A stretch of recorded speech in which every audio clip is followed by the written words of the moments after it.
Bonjour très chers frères et sœurs en Christ et bienvenue pour ce culte des rameaux. Voici l'interpellation du prophète Zacharie. Sois transporté d'allégresse, fille de Sion.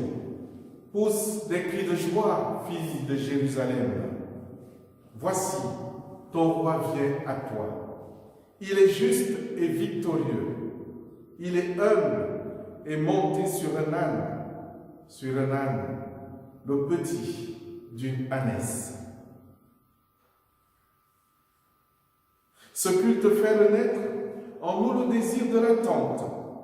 Voici ce temps où Dieu nous précède et où il nous invite au calme et à l'écoute.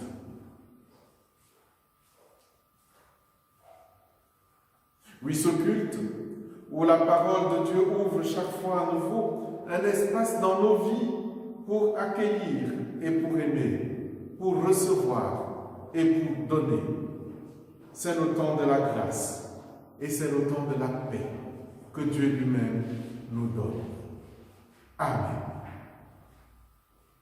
Avec toi, Seigneur, tous ensemble, nous voici joyeux et sûrs de ton amour. Tu nous as rassemblés dans la joie de ta présence et c'est toi qui nous unis. Ô Christ ressuscité, nous chantons la vie que tu nous donnes. Tu es vivant au milieu de nous. Avec toi, Seigneur, tous ensemble, nous voici joyeux et sûrs de ton amour. Tu nous as rassemblés dans la joie de ta présence et c'est toi qui nous unis. De quel nom pouvons-nous t'invoquer? Tu dépasses tout nom. Quel hymne pourra chanter tes louanges? Quels mots pourront parler de toi? De toi procède tout ce qui est dit, mais tu es au-delà de tout discours. De toi est issu tout ce qui est pensé, mais tu es au-delà de toute pensée. Tu es le but de toutes les attentes, de toutes les aspirations silencieuses. Tu es l'objet des gémissements de ta création tout entière. Saint, Saint, Saint, le Seigneur, Dieu de l'univers. Le ciel et la terre sont remplis de ta gloire. Gloire à toi, ô Dieu très haut. Nous chantons le cantique 33-20 dans le cantique Alléluia. Jésus est notre ami suprême. Oh, quel amour! Dieu qu'un tendre frère, il nous aime. Oh, quel amour! Ici, parents, amis, tout passe, le bonheur paraît s'efface, son cœur seul jamais ne se lasse. Oh, quel amour! C'est au bonheur qu'il nous appelle. Oh, quel amour! À savoir qui serait rebelle. Oh, quel amour! Il est le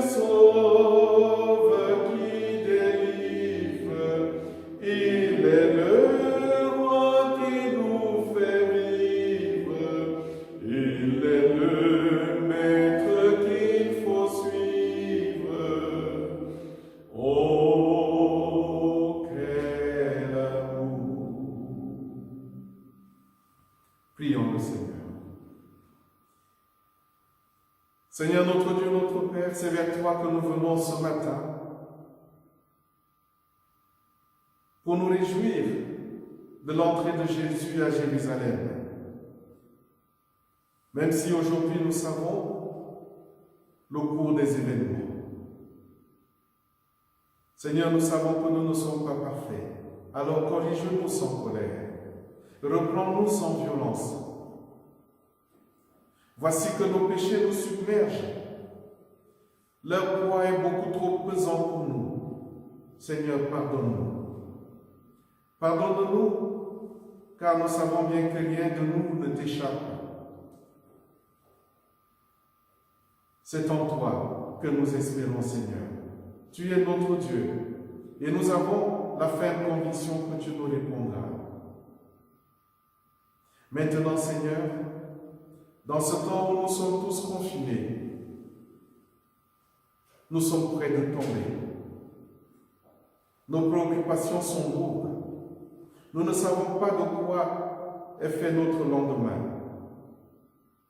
Mais aujourd'hui, Seigneur, nous t'avouons notre péché et notre culpabilité.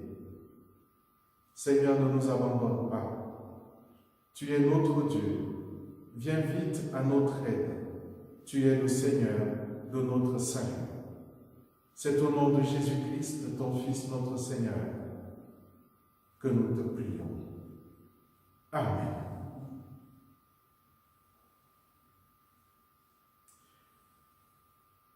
Pour ce culte des rameaux, nous lirons dans deux passages.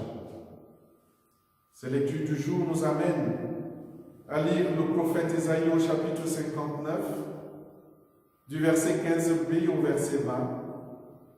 Et nous lirons aussi l'évangile de Matthieu au chapitre 21, du verset 1 au verset 11.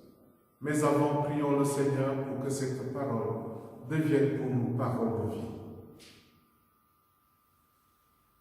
Seigneur notre Dieu, notre Père, au moment d'entendre la parole que tu veux pour nous aujourd'hui, humblement nous te demandons de faire taire en nous toute autre parole que la tienne. Viens nous éclairer par ta parole, qui est une véritable lampe sur nos chemins. C'est au nom de Jésus-Christ que nous te le demandons. Amen. Ésaïe 59, 15b. L'Éternel voit d'un regard indigné qu'il n'y a plus de droiture. Il voit qu'il n'y a pas un homme. Il s'étonne de ce que personne n'intercède. Alors, son bras lui vient en aide et sa justice lui sert d'appui. Il se revêt de la justice comme d'une cuirasse et il met sur sa tête le casque de salut. Il prend la vengeance pour son vêtement et il se couvre de jalousie comme de manteau. Il rendra à chacun selon ses mesures. La fureur à ses adversaires, la pareille à ses ennemis. Il rendra la pareille aux îles. On craindra le nom de l'Éternel depuis l'Occident et sa gloire depuis le Levant. Quand l'ennemi viendra comme un fleuve, l'Esprit de l'Éternel le mettra en fuite. Un Rédempteur viendra pour Sion, pour ceux de Jacob, qui se convertiront de leurs péchés, dit l'Éternel. Dans l'évangile de Matthieu, au chapitre 21, les 11 premiers versets, nous lisons ceci. Lorsqu'ils approchèrent de Jérusalem et qu'ils furent arrivés à Bethphagée, vers la montagne des Oliviers, Jésus envoya 2 disciples en leur disant: allez au village qui est devant vous. Vous trouverez aussitôt une ânesse attachée et un ânon avec elle. Détachez-les et amenez-les-moi. Si quelqu'un vous dit quelque chose, répondez: le Seigneur en a besoin. Et à l'instant, il les laissera aller. Or, ceci arriva afin que s'accomplisse ce qui avait été annoncé par le prophète. Dites à la fille de Sion, voici ton roi vient à toi, plein de douceur, et monté sur un âne, sur un ânon, le petit d'une ânesse. Les disciples allèrent et firent ce que Jésus leur avait ordonné. Ils amenèrent l'ânesse et l'ânon, mirent sur eux leurs vêtements et le firent asseoir dessus. La plupart des gens de la foule étendirent leurs vêtements sur le chemin, d'autres coupèrent des branches d'arbres et enjonchèrent la route. Ceux qui précédaient et ceux qui suivaient Jésus criaient « Hosanna au fils de David ! Béni soit celui qui vient au nom du Seigneur! Hosanna dans les lieux très hauts !» Lorsqu'il entra dans Jérusalem, toute la ville fut émue, et l'on disait « Qui est celui-ci » La foule répondait « C'est Jésus, le prophète de Nazareth en Galilée. » L'herbe sèche, la fleur fane et tombe, mais cette parole demeure éternellement.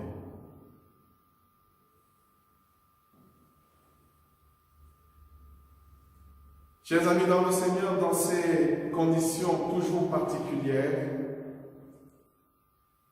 il faut bien entendre cette parole de l'Évangile et cette parole du prophète. S'il est vrai que quelques siècles séparent le prophète Ésaïe du temps de Jésus, il est aussi vrai que la situation s'est dégradée. Non seulement le manque d'intercession a persisté depuis ce temps, mais aussi le peuple juif est sous l'occupation romaine. Et les habitants ont des préoccupations diverses et variées. Car si la préoccupation des rebelles est de chasser par tous les moyens possibles l'occupant romain, celle des pharisiens et des scribes est de renforcer leur autorité religieuse afin de mieux peser sur le peuple. Voyez-vous donc que Dieu n'est plus au centre de leur vie et de leurs préoccupations vraiment. Ils ont oublié qui ils étaient, ainsi que l'alliance qui, fondamentalement, les liait à Dieu. Voilà pourquoi quelques jours avant Pâques, ces paroles du prophète Ésaïe rebondissent et donnent une base incontournable au sens de l'entrée de Jésus à Jérusalem, le final même de sa mission de salut. Dans un premier temps, j'aimerais vous parler de cette colère, la colère de Dieu et surtout la promesse qui l'accompagne. Dans ce passage d'Ésaïe 59, colère et promesse encadrent bien les attitudes de Dieu qu'il ressente en même temps que son humanité et sa divinité. Son humanité est manifestée par ce regard indigné, son étonnement, son bras qui lui vient en aide et son revêtement. Il est clair, Dieu n'est pas si éloigné des hommes comme l'on aurait eu tendance à le penser. Il est même bien plus proche. Ésaïe nous dit qu'il a un regard. Même si celui-ci est indigné par un comportement qui laisse à désirer à cause de la désobéissance et de la rébellion des hommes, mais il a un regard, ce qui dit son humanité. Il a ce regard, signe qu'il continue à veiller sur l'humain, même à l'insu du plein gré de celui-ci. Ce regard indigné dit paradoxalement son attachement, autant qu'il laisse transparaître un amour incommensurable pour ce peuple. D'où son étonnement. Comment un peuple que j'aime peut manquer d'intercesseurs? Son étonnement du manque d'intercession et d'intercesseurs. Son peuple s'est complètement engoncé dans l'ignorance et l'ingratitude. Son peuple s'est enfoncé dans la désobéissance qui lui vaut son manque de discernement. Son peuple s'est laissé corrompre par le péché. Ce peuple n'a plus personne pour interpeller les uns et les autres à une humble repentance. Sensible comme un être humain, Dieu décide d'intervenir et de manifester sa colère. D'où son accoutrement de guerrier qui va en guerre contre la rébellion et le péché. Je préfère le dire ainsi, parce que Dieu ne va pas en guerre contre l'homme, mais il va en guerre contre la rébellion et le péché. Il se revêt de la justice comme d'une cuirasse et il met sur sa tête le casque du salut. Il prend la vengeance pour vêtement et il se couvre de jalousie comme d'un manteau. Il sait d'avance que la bataille ne sera pas facile. Il se munit ainsi de tout ce dont il pourra avoir besoin, c'est-à-dire un mélange symbolique de paix et de justice. Souvenez-vous, chers amis dans le Seigneur, vous qui êtes anciens de ce cantique qu'on chantait, ce cantique de louange du début du XXe siècle, qui disait « Gloire, gloire à l'Éternel, qu'un cantique solennel de nos cœurs monte à son trône, quand il crée ou qu'il est grand. Il est juste quand il punit et il est bon quand il pardonne. » Voilà ce à quoi me fait penser ce revêtement du Seigneur qui va en guerre contre l'oubli, le mépris, l'ignorance et la désobéissance. Bref, le Seigneur qui va en guerre contre le péché. Mais l'Éternel Dieu ne reste jamais sur une note négative. Il laisse entrevoir un avenir meilleur en promettant l'envoi de quelqu'un dont la mission sera de rendre ce peuple attentif en lui ouvrant les yeux sur son péché afin qu'il vienne lui-même à la repentance par le biais du discernement et de la conversion.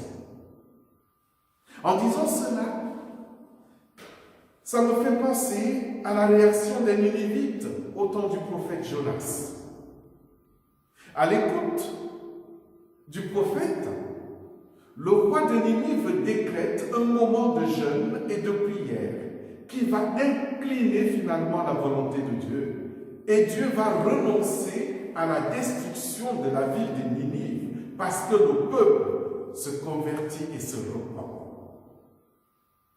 Voilà ce qu'on espérait de Jérusalem.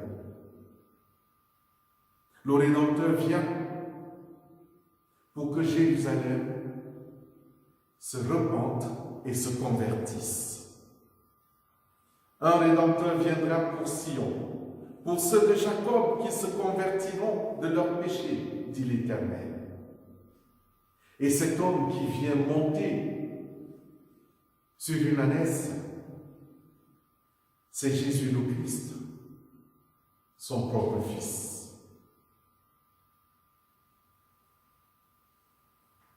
Cette entrée à Jérusalem est marquée par l'histoire de l'agneau, qui est en réalité l'accomplissement de la prophétie d'Ésaïe et aussi cette entrée est marquée par un gros malentendu. D'abord l'histoire de l'agneau. Elle revêt deux sens en dehors du sens littéral qu'on lui reconnaît. Un sens symbolique dans la mesure où l'âne représente un animal paisible. Il faut donc croire que Jésus vient pour la paix à Jérusalem. Il est parfaitement au courant de l'impact de l'autorité romaine dans la vie de ses concitoyens.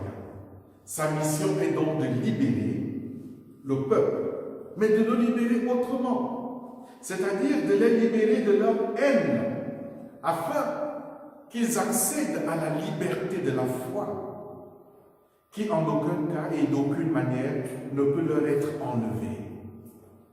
Croire en Dieu et croire que Jésus-Christ est son envoyé pour le salut de quiconque est une véritable récompense. Dans cette histoire de l'anneau, il y a un rebondissement spirituel que nous ne devons pas taire. Il s'agit de la réplique que Jésus lui-même souffle à ses disciples au cas où le propriétaire légitime de l'anneau réagirait. Si quelqu'un vous dit quelque chose, vous répondrez, le Seigneur en a besoin. Et à l'instant, il les laissera aller. Chers frères et sœurs, en dehors de la grande foi du propriétaire, je ne crois pas que cette réponse soit suffisante pour qu'il se sépare aussi facilement de son bien, même pour quelqu'un qui a un attachement relatif au bien matériel.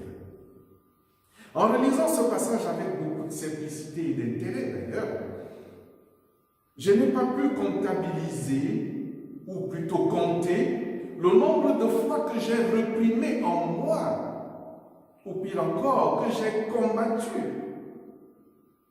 cette petite phrase, le Seigneur en a besoin. Vous vous rendez compte? À moi, pauvre pécheur, qu'on me dise, le Seigneur en a besoin. Comment Dieu peut-il avoir besoin de quelque chose que je possède ou un don qu'il m'a donné lui-même? N'est-ce pas lui qui a toutes choses entre ses mains? Il arrive encore à certains moments, bien qu'étant conscient que je ne veuille pas l'entendre, cette phrase, le Seigneur en a besoin.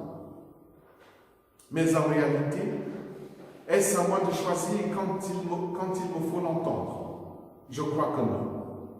Et si quelque chose de plus important dépendait, comme l'entrée de Jésus à Jérusalem, et si je faisais confiance au Seigneur une bonne fois pour toutes, aurais-je encore ce genre de dilemme? Je crois que non. Mais il revient à chacun de se prononcer en essayant autant que faire se peut de répondre à la sollicitation du Seigneur, qui est, comme dans ce cas, en attente de chacune de nos réponses. Le Seigneur peut avoir besoin de ce que je possède. Le Seigneur peut avoir besoin de ce que vous possédez. Si je ne réponds pas favorablement, et que la vie de toute une ville en dépend, comment supporterai-je cette culpabilité? Par mon égoïsme, j'aurais condamné tout un peuple. Et ensuite, il y a ce grand malentendu. Le peuple attend réellement un véritable guerrier qui les libérera de l'autorité romaine. Voilà pourquoi les hommes et les femmes qui sont au bord du chemin tapissent de leurs vêtements le passage de Jésus, brandissant déjà en guise de victoire des branches de rameaux. Ils ne comprendront pas que le Messie tant attendu se révèle ainsi dans la plus grande des faiblesses visibles. Ils ont cru avoir un activiste venant haranguer la foule et donner l'ordre de l'assaut final pour un combat sans merci contre les envahisseurs romains. Au lieu de cela, ils vont entendre un message de paix et d'amour qui les désoriente et renforce leur désespoir. C'est la raison pour laquelle, poussés par les membres du Sanhédrin, ils réclameront quelques heures plus tard la libération de l'activiste Barabbas et en condamnant par la même occasion le paisible Jésus-Christ. Quel malentendu! Un peuple qui périt à cause de son ignorance et de son incrédulité. Chers amis dans le Seigneur, avons-nous déjà intégré ce message de paix que Jésus, dans l'humilité et la faiblesse qui semble le caractériser, vient nous annoncer? Un message d'amour et de paix. Aujourd'hui, il vient à nous comme Dieu. Il se revêt de la justice comme d'une cuirasse et il met sur sa tête le casque de salut. Il prend la vengeance pour vêtement et il se couvre de jalousie comme d'un manteau. Jésus vient de faire de nous des hommes et des femmes libres de toutes sortes d'esclavage et maintenant nous pouvons crier sans peur, sans crainte, sans honte: Hosanna au fils de David. Béni soit celui qui vient au nom du Seigneur. Hosanna dans les lieux très hauts. Amen.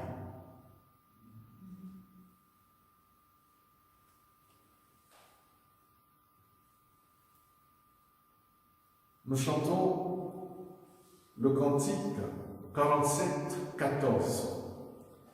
Prends ma main dans la tienne.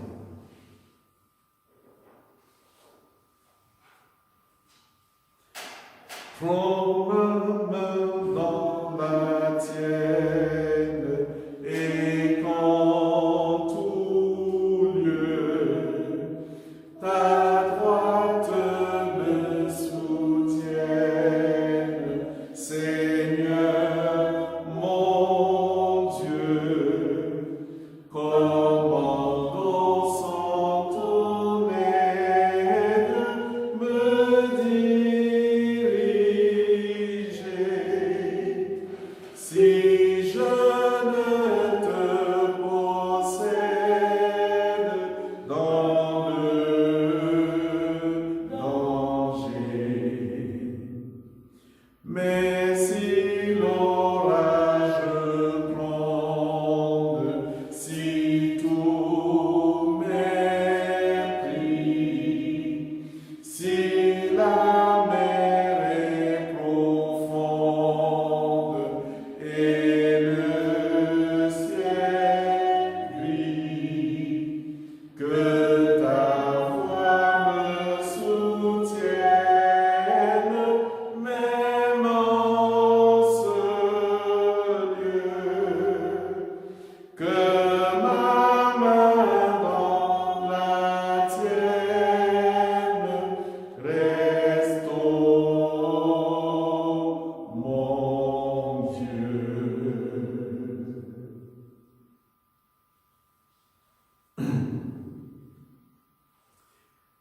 Chers amis dans le Seigneur, vous avez écouté ce culte de chez vous, vous avez écouté cette prédication de la part de l'Église protestante unie de Saint-Maur. Si il vous agrée de faire un geste, vous avez sur Internet un don, quelques clics que vous pouvez faire pour votre offrande.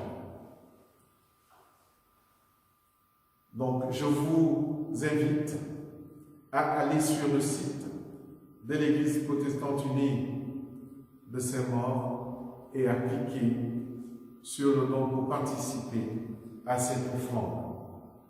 Dieu aime toujours des dons joyeux. Je nous invite à la prière. Seigneur notre Dieu, notre Père, tu es Dieu et tu es Seigneur, hier, aujourd'hui et éternellement. C'est pourquoi nous te louons. Tu es notre Père. Et en tant que Père, tu nous as envoyé ton Fils Jésus-Christ nous apporter la paix et l'amour. Par lui, nous savons maintenant que tu restes avec nous au-delà des temps et des âges, au-delà de tout ce qui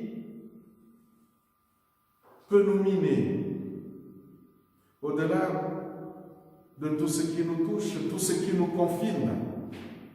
Seigneur, tu es avec nous. Et maintenant, nous venons déposer devant toi, Seigneur, les soucis et les questions, les détresses que nous portons tous.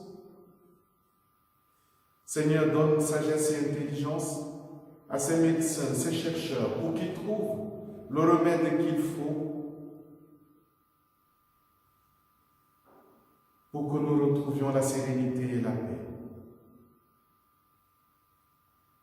Souviens-toi, Seigneur, de tous ceux qui sont aux prises avec les difficultés de cette maladie.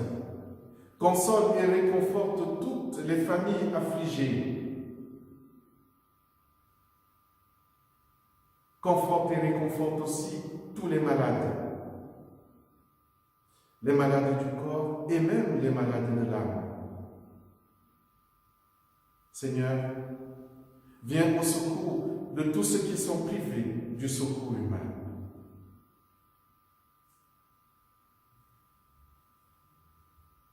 Humblement, Seigneur, nous te demandons de te souvenir de tous les membres de nos familles, auprès ou au loin, soit auprès de seuls.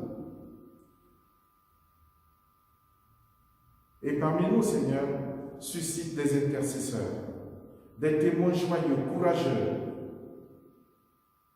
et donne-nous d'être des porteurs de paix, d'amour et d'espérance. Par Jésus-Christ, ton Fils, notre Seigneur, qui nous a appris à dire tous ensemble, notre Père, qui es aux cieux, que ton nom soit sanctifié, que ton règne vienne, que ta volonté soit faite sur la terre comme au ciel. Donne-nous aujourd'hui notre pain de ce jour. Pardonne-nous nos offenses, comme nous pardonnons aussi à ceux qui nous ont offensés. Ne nous laisse pas entrer en tentation, mais délivre-nous du mal, car c'est à toi qu'appartiennent le règne, la puissance et la gloire au siècle des siècles. Amen.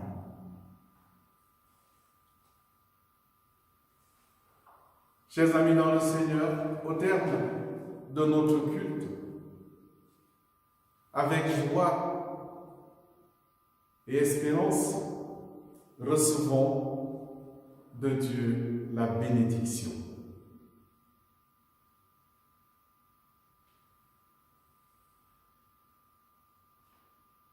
Le Seigneur est proche, beaucoup plus proche de nous que nous ne pouvons l'imaginer.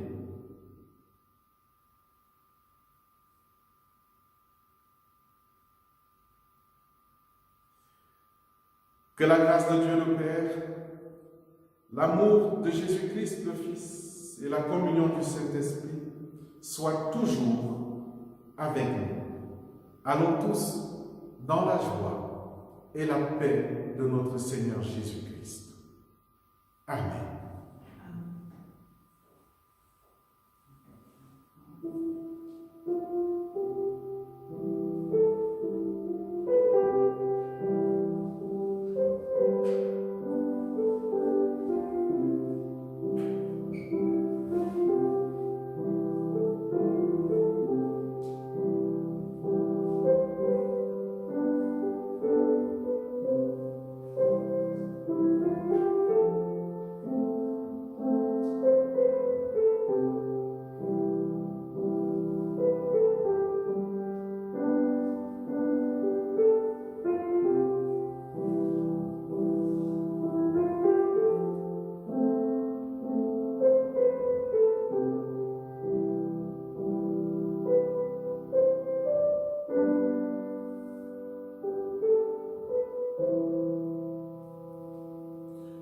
Nous finirons ce culte par notre dernier spontané. Nous sommes un dans un lien d'amour. Et je sais que de chez vous, vous savez que nous sommes un dans un lien d'amour. Nous sommes un dans un lien d'amour. Nous sommes un dans un lien d'amour. Notre esprit est uni avec l'Esprit de Dieu. Nous sommes un dans un lien d'amour. Maintenant, chantons tous ensemble et que son